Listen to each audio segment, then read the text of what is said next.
Some other occasions in New Zealand. Hi. Hi. What's your name? Hello, nice to meet you. What's your name? You're very beautiful.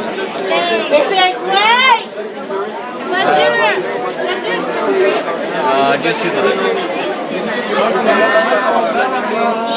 If I go to New Zealand, what places can I visit? Well, there's a lot of places in New Zealand to visit. As you can see, the movie The Lord of the Rings was filmed in New Zealand. So there's some places that you can go. The Hobbitron or the Hobbit place, where they film the picture. And these are other places that were filmed also. And where can I stay? Well, you can stay. Let me look for the hotels. Well, there's a Banquet Bay Hotel, Marine Paradise Hotel, Queenstown Bay Hotel. There's a lot of hotels that you can go. Wow, that's amazing. And what can I do if I go? What kind of things can I do? Well,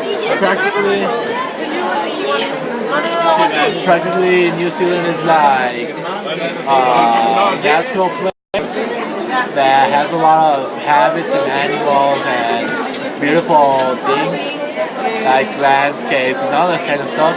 So New Zealand is a place where you can experience a lot of things. And what is the cost of this trip? The cost? Well, it depends. Like in the movie tour that I showed you at first, the Hobbiton experience, the tour, is $271. The plane is like $1,300. It's very expensive, and you have to leave from Los Angeles or from San Francisco. So it's kind of costly. Expensive. Expensive. That's why you have to take a plan and the help of some guys. What travel agents you can tell me about? Well, we're the Middle East agency, and we can help you. Well, thanks for everything. Thank you. Bye. Bye.